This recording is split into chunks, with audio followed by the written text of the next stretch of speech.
Welcome to T. Lokes, Tucson's local business podcast. I'm your host, L. Connor McEverly, and in each episode, we embark on a journey to connect with the passionate minds behind the businesses and nonprofits that make our community thrive. Join me as I sit down with the owners, visionaries, and change makers who pour their hearts into shaping the local landscape.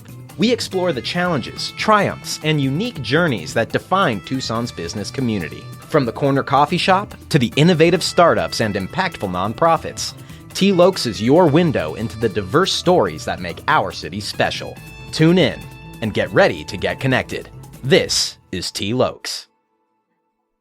Howdy, folks, and welcome to T. Lokes, your Tucson local business podcast.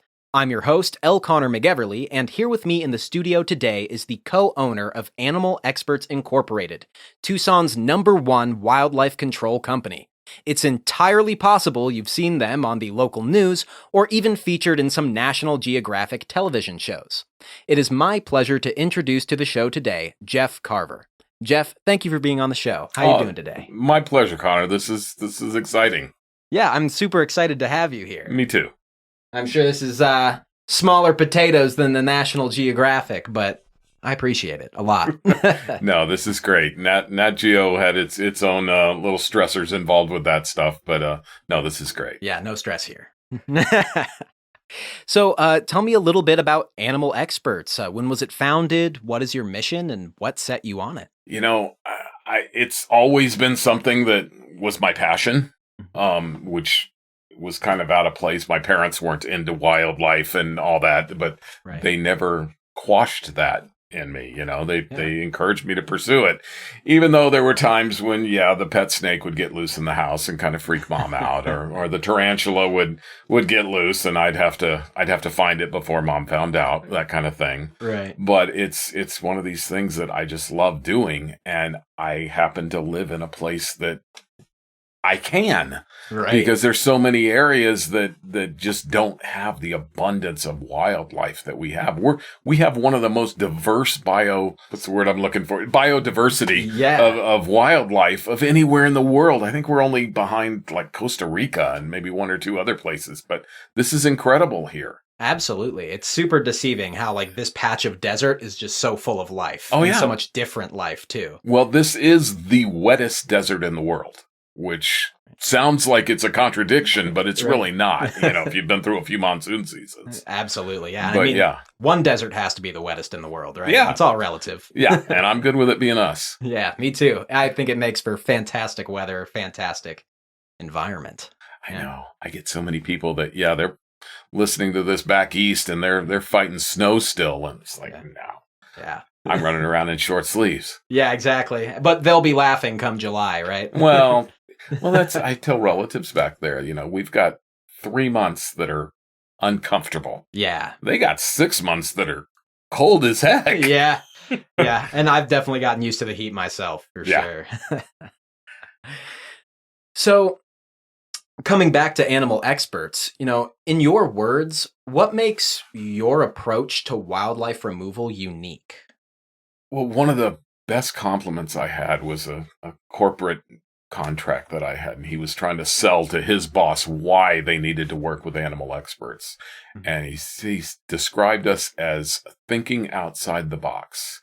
So we realized that when you're dealing with wildlife, there's not an ABC step to go through that handles all problems. Right. So we research it, and the reason I tell people we can call ourselves animal experts is because we're smart enough to know we don't know everything. Right. And I just love working with the wildlife and being able to do it humanely without all the other stuff that goes along with. There's other parts of the country where they are mandated to basically euthanize everything. Oof. And I don't think I'd be in that line of work if that was our rules here. Absolutely. But I have a blast. I tell people I live every little boy's dream. Yeah. Running through the desert and playing with snakes and all the other little creatures. And I have fun. Yeah. And I mean, that's got to be super impactful too, to like get to, like you said, play with these animals that get the snakes and stuff, but also release them back, and give them back to That's environment. the best part, when you can take them out of a situation that, they got themselves into due to no fault of their own, because we continue to build further out into the desert. Right. But when we can return them to an environment that's conducive to what they're supposed to live in, it's really cool. Yeah, absolutely. And kind of going off of that, it's very clear you just love what you do. I think you exude it. And I think, what was maybe one of these first, or maybe like the most memorable moments of achievement, like a big milestone when you were just like, this is clicking. Oh yeah. I honestly get those all the time, because there's times when, you'll do something that's worked over and over and now it doesn't. And so you have to kind of think about it. But, we develop techniques here that are only used here because the animals of the Sonoran Desert have adapted to the Sonoran Desert. Right. I remember early on, Mark and I bought what was considered the Bible for trappers. Right. $400, which at the time was a whole lot of money for us. Yeah. We pooled our money, got this thing, and we have now established it was the worst money we ever spent in our life. Ooh. Because the raccoons in Wisconsin don't behave like the raccoons that we have here in Tucson. And yes, we have raccoons here in Tucson. Right. So we had to kind of come up with these things and invent things. And so one of us will come up with an idea, and we're calling each other like school kids on, guess what I did? And this is how it worked. And I mean, because we get things every windy day. For instance, I'll get birds that'll fall down chimneys. Oh, okay. You wouldn't think that would be that big a deal, but it is. And including great horned owls will fall down chimneys. Oh, man. And when you can pull one of those out of a chimney and they just let out that wingspan and glide up, it's phenomenal. There is nothing like it. So I get those aha click moments a lot. That's awesome. Yeah. That's what a blessing, right? Yeah. My job is not boring. It's just not. I have fun. And then we all call each other and let each other know hey, this worked. If you run across that scenario, it's part of the arrows in the quiver, so to speak. Right.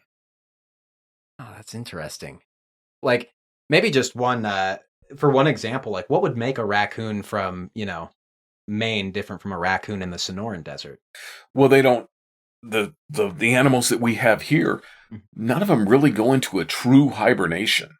Interesting. They'll go into these periods where they may stay in for a week or two in the wintertime, but then they come out. And even snakes, I have picked up rattlesnakes on Christmas morning.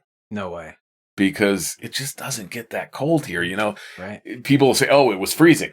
Well, it's not what would technically be called a hard freeze, and the people back east would be laughing us if we called that freezing. Right. But, a snake will stay inside the garage or wherever else and get a warm day, and it comes out and suns itself and then goes back in.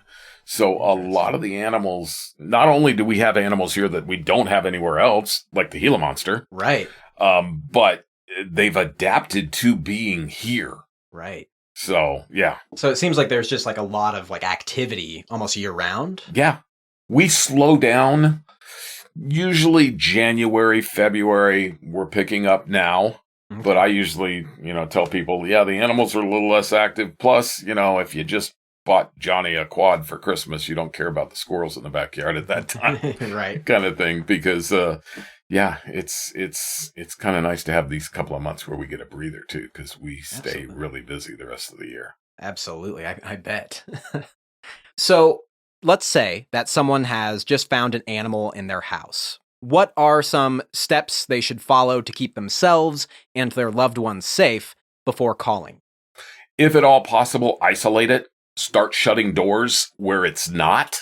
Right. Because lots of times they'll lose track of it, and then, they've left all the doors in the house. I have to search every single room, closet, nook, and cranny. Right. Whereas if, you saw him in the bedroom, shut the bedroom door. Right. Then I just got to go in there and deal with him. Right. Because, quite often, the most common things like that are a bat will be in the house. Right. And we get that quite a bit. Yeah. But they'll run out of the house because they're freaked out, left all the doors open, and now I've got to find this little 3-inch creature somewhere in this massive house, so if they could remove themselves from the situation, but being able to isolate where the animal is really helpful. Absolutely. And if you can do it safely and still keep an eye on it, all the better. Right. Because lots of times people will call me, oh, I've got a rattlesnake on the porch. Can you watch it? Yeah. That's this fee to come out. If you can't watch it, then he may be gone by the time we get there. Right. And Mark and I established a long time ago that we wholeheartedly sympathize with people in their phobias. Right. Because some people can't even watch it through the window. Right. Even me, who I am, I've got a sister who can't even watch snakes on TV. Eesh. So, there's phobias and those are real, but it is helpful if we know where to look for the creature rather than just going in cold. That makes a lot of sense. Yeah, I had a friend a few months ago who had a bat in her room, and luckily she did exactly that. I mean, she just got, it was the middle of the night and she heard it flapping around. Mm-hmm. So she just got out of bed, saw it flapping around. I think she opened a window, but then left the room and closed the door. Okay. But eventually someone still had to come in and take it out. Yeah. Yeah, that's the one thing. Opening the window is great, but then you still have to search unless you happen to see him fly out that window. That's a good point. And the way I usually explain it to people is it takes me longer to not find an animal than it does to find it. Because I keep looking, even though it might be gone. Yeah. So, yeah. That makes a lot of sense, too. So, what is one of your most memorable wildlife removal experiences? I get that question a lot, and we've got a few. Yeah. Probably the number one ranked one is the monkey. The monkey. That's let me preface this by saying, when people ask me what's the strangest thing we've dealt with, my answer is always, it's the stuff that doesn't belong here. Right. We've gotten 2 alligators here. No way. Yes. And actually close to here. One was at Lakeside Park and one was out at Agua Caliente. How'd they get out there? People? Probably someone smuggled it in and thought, best case scenario is they realized, oh, this was a dumb idea. Right. And, they thought they were doing the best. But, I envision Timmy and Uncle Joe going down to feed the ducks and never coming home. Right. Kind of thing, So, yeah, really dumb things. But people smuggle stuff in all the time, But the alligator, that one was, it was exactly, a mom and a kid went down to feed the ducks. And, Mommy, there's a lizard. And it wasn't that big, maybe 2.5 feet long. Right. But still, it was growing and it would have totally decimated any kind of ecosystem in that lake. Right. But yeah, it's the stuff that doesn't belong here. But the monkey, back to that, was one that had been in a simian rescue. Okay. We had a simian rescue here several years back, and it had escaped. Okay. And this was actually out in Picture Rocks, way on the west side of the valley here. And it had been loose in Picture Rocks for about a week. Wow. And there was a very nice school teacher that saw it sitting on her windowsill. It was a little capuchin monkey, the organ grinder kind of monkey. Gotcha, yeah. And she saw it sitting on the windowsill. She decided, oh, I heard about him being loose. I'm going to let him in and they can come get him. Mm. So she let him in her house. And how'd that go? I think that's probably one of her biggest regrets because she was a school teacher. Right. Grading papers. So the first thing the monkey did was found her little ink pads where she was stamping smiley faces on. And by the time we were done, there was little monkey prints everywhere in the house. Oh, man. She called us. We went out there and I thought, oh, I'm just going to put out some carriers around. He'll, if I harass him, he'll hide in a carrier. Right. Well, I didn't realize he knew exactly what a carrier was, and that's what took him to the vet, and he didn't like that. Oh. So he did everything he could to avoid the carrier. Okay. At which point I was trying to use a catch pole on him, which is the loop with in a pipe to, catch him safely. And I didn't realize how flexible they were, because as soon as I put that loop over him, he started screaming, and I can't even describe the scream, but the canines on the top and the bottom, removed all doubt of what his intentions were as he was trying to pull himself up the pole to get to me. Oh, holy cow. And I went from trying to catch him to trying to keep him from killing me. Oh, my God. Yeah. So I said, okay, the pole's no good. And I grabbed a big net and I put that over him, at which point he grabbed it, did it twice, and he was through the net. Oh, no. And I decided that fleeing was the better part of valor at that point. Right. And I left and told her, okay, I'll be back. I need to get some tranquilizers for this monkey. Right. And so later on, got all that through the veterinarian, went back with Mark, and he didn't realize the way this monkey was. Right. And obviously, I'm giving the Reader's Digest version. There was a lot of screaming by this monkey involved in this. Sure. So I'm trying to make it in the house, and Mark bumps into me in the back and scared me because I thought it was the monkey. So I yelled, probably sounding like a 12-year-old girl, and saw the monkey up on top of the credenza, and I took out said dart gun and put a tranquilizer dart in the monkey's thigh. Right. Exactly. Textbook, went perfect. Right. The monkey didn't flinch. Okay. He looked down at the dart, and this is something you'd see in a movie. He looked down at the dart, pulled the dart out, threw the dart on the floor, and stared at me. Wow. That was kind of my feeling exactly. Yeah. Wow. What I didn't realize at the time was the veterinarian that we had consulted with was not a veterinarian that dealt with primates. Oh. Okay. And the drug cocktail that she gave me to use on the monkey actually turned out to be an antagonist in the monkey. Oh. So now I'm dealing with a monkey on crack. Oh, man. He was swinging from the ceiling fans and tearing the drapes down and just all over everywhere. Yeah. Until we could finally get 2 catch poles on him, and Mark got a hold of him, and we got him in a carrier. But as he's doing that, you'd be surprised how strong they are. Right. He couldn't hold him down. He would just launch.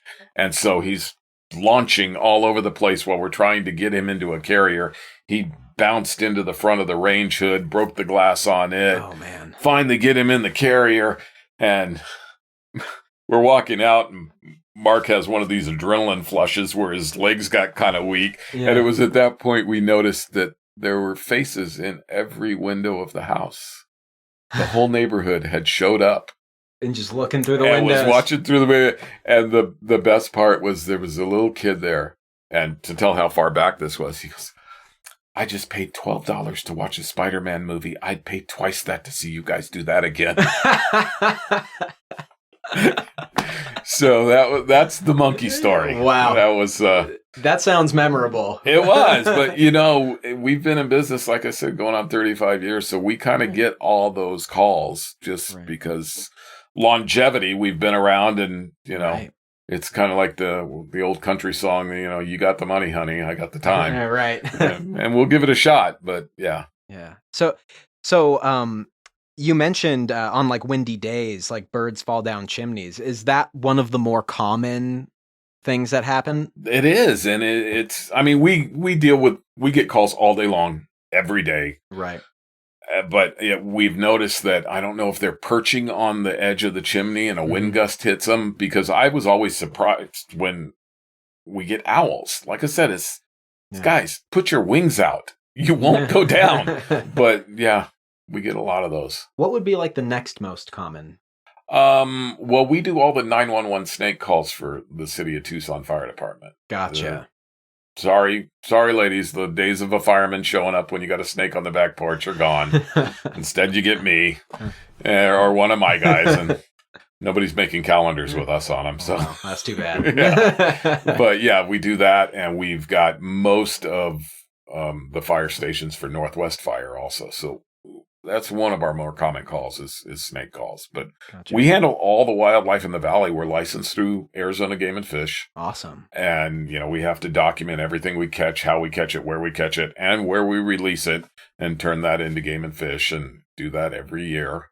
Gotcha. And so it'll be seasonal. Like right now, we're getting raccoons. Throughout the year, we'll get pack rat calls and stuff like that. Right. It's not sexy, but it pays the bills. Absolutely. But we do a lot of raccoon calls, and we'll go into a phase where we're doing a lot of skunk calls, and it rolls throughout the year like that. Gotcha.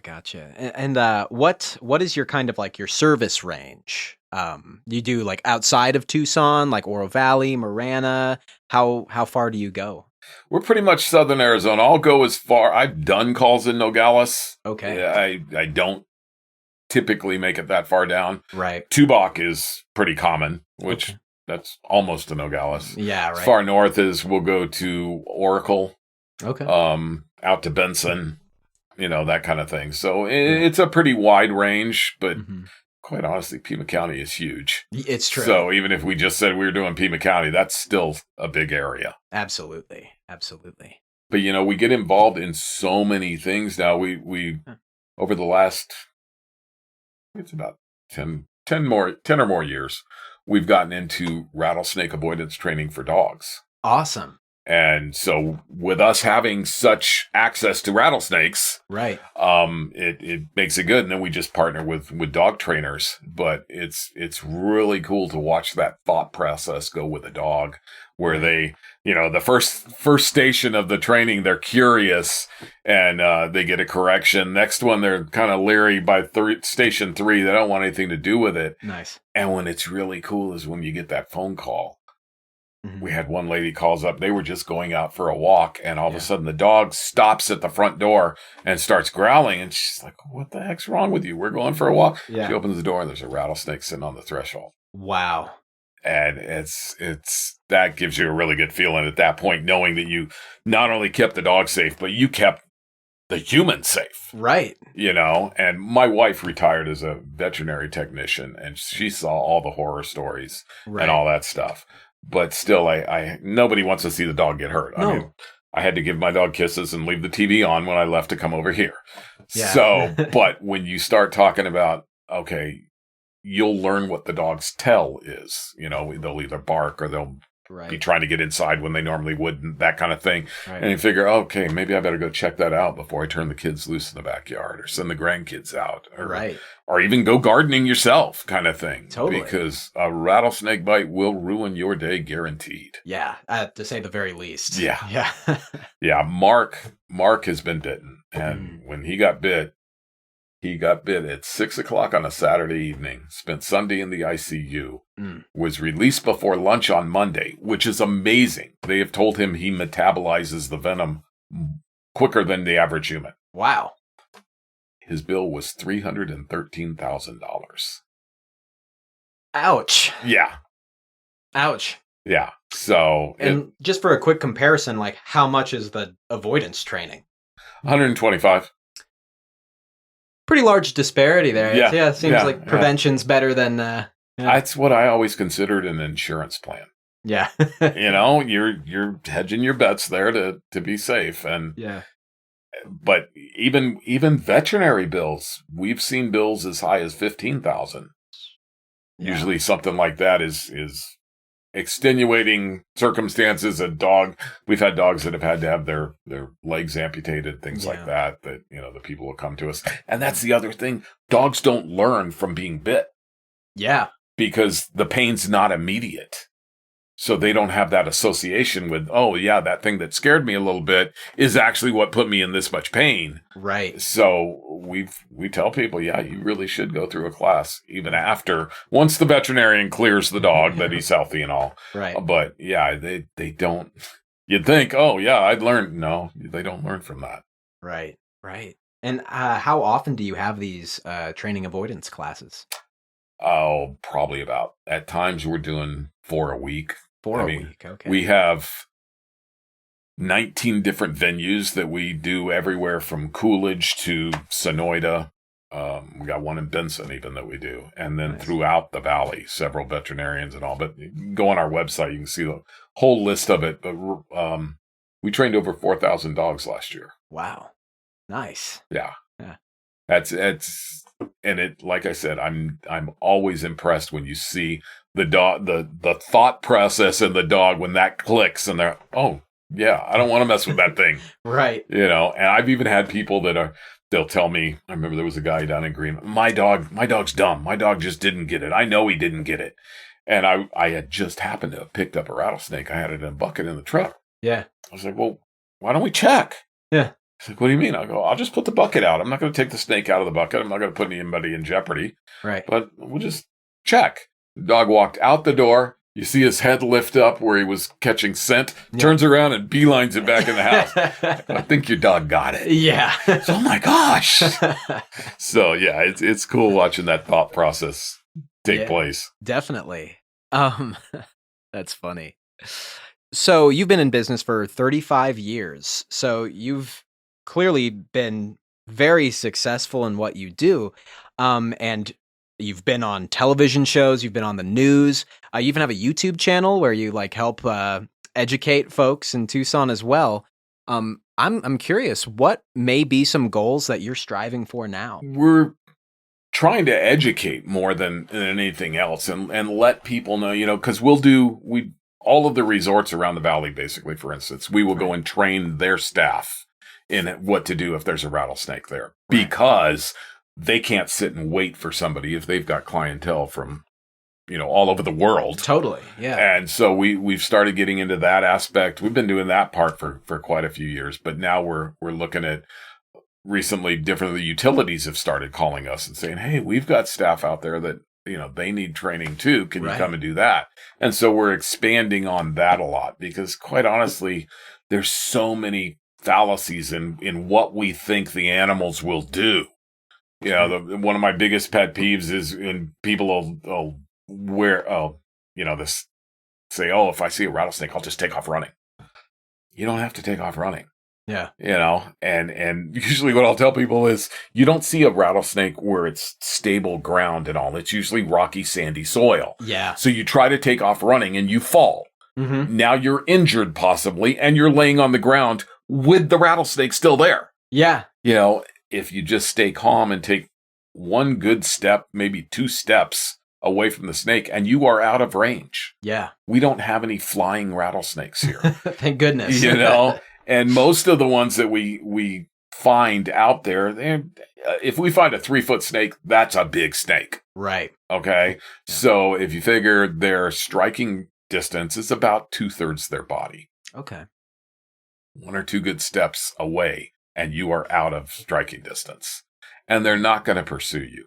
Yeah. No rattlesnakes are going to chase you down.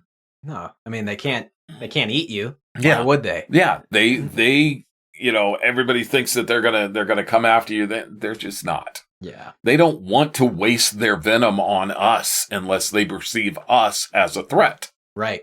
They need that to eat with. Totally. Yeah. It's a valuable resource for them. And the thing that gets me too is so many people, you'll see them out walking the paths and they got their earbuds in or they got their big Beats headphones on. Yeah. And I try explaining to them, look, the most dangerous critter that we have that you're going to have a likelihood of encountering has a warning system on it. Yes. And by putting that over your ears, you're negating that warning system.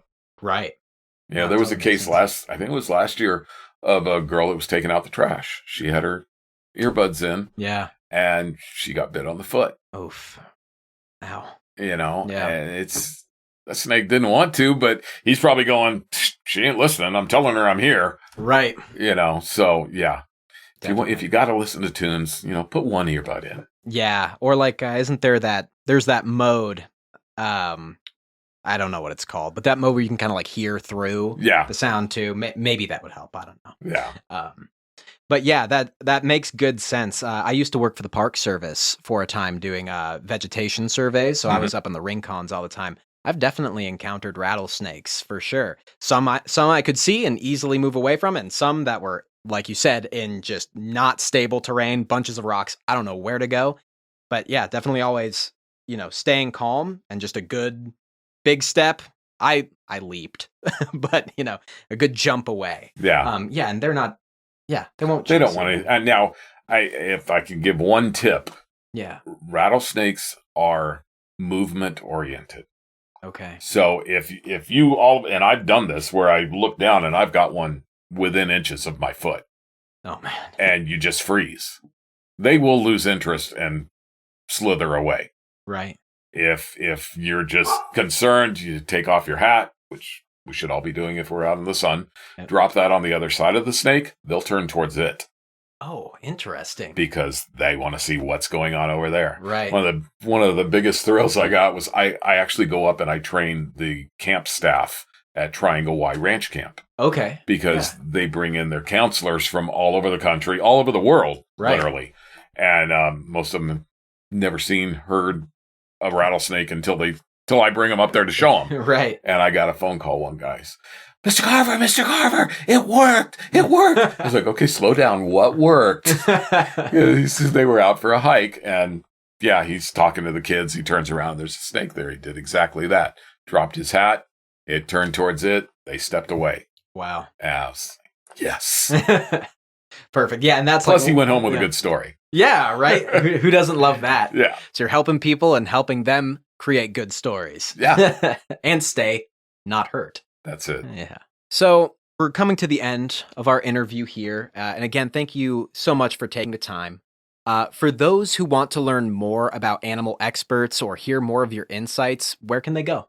And go to our website, and that'll direct them to, go through the gallery pages. I post a lot of pictures on all the different creatures that we deal with. Some of them, a lot of people have never heard of before. Yeah. And we try to be educational, help people out. If you can do it yourself, great. Right. And otherwise, we are a resource here, and we love doing what we do. Absolutely. And folks, there are links to the website and the YouTube channel in the episode notes. So if you want to go there, that's a quick reference. And Jeff, do you have any events coming up in the near future that people should keep an eye out for? We've got training classes continuously. In fact, I've got snake avoidance classes tomorrow. Nice. But if they go on the website, we list everything we've got coming up. As far as a public event, I don't know of one that we have scheduled at this point. Okay. But we're always open. We did Dogtopia recently at the Brandy Fenton Park. So we get involved in a lot of animal events. Awesome. So you heard it, folks. Head out to those animal events, and hopefully you'll catch the animal experts there. And Jeff, I have one last question for you. The question I ask everybody. Out of the many things, what is one thing that you love about Tucson? There are so many things. Yeah. I love being able to do what I love to do here.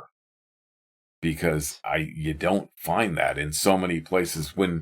If we got time, when we did our TV series, both of them were set on the same format. I usually describe it as kind of like Cops, where they bounce from one city to another kind of thing. And we had the most segments, I think, out of any of the other teams. There was us in the Southwest. There was one in Minnesota, one in Florida, and one in Alaska. Okay. And I always thought, oh man, the Alaska guy, that's going to be cool. Right. No. All they had was moose and wolves. And I usually equated that people that live in Alaska probably don't call people to solve their problems. Yeah, probably not. But me being able to do what I do all year long here because of the weather, because of the vast diversity of the wildlife, and the population here is friendly to it. Yeah. I wouldn't live anywhere else. Amazing. Well, that's great. And Tucson is lucky to have you here doing what you do. Jeff, thank you so much for your time today. Thank you for giving me the opportunity. Of course. It's been a real joy. I've had a great time. Good. All right. Well, take care, folks. And that's a wrap for another episode of T-Lokes, your go-to podcast for uncovering the untold stories of Tucson's local businesses and nonprofits. A big thank you to our incredible listeners for joining us on this journey of connection and discovery. I want to extend a hearty thank you to Jeff Carver from Animal Experts for coming on the show, sharing his stories, and protecting the people and wildlife of Tucson. Show them some love and check out their links in the episode notes. A huge thank you to Louis Sanders at Soundhouse Publishing for making our unforgettable podcast theme music. If you enjoyed today's episode and want to stay connected with Tucson's vibrant business scene, don't forget to subscribe, rate, and leave a review. Your feedback is invaluable, and it helps us continue bringing you engaging conversations. As we wrap up, remember that T-Lokes isn't just a podcast, it's a community. Let's keep the conversation going on social media. Follow us on Facebook, Instagram, or our Discord channel and share your thoughts, suggestions, or even recommend a local business or nonprofit you'd like to see featured on the show. Thank you once again for being a part of the T. Lokes community. Until next time, stay connected, stay inspired, and keep supporting the heartbeat of Tucson. Toodaloo.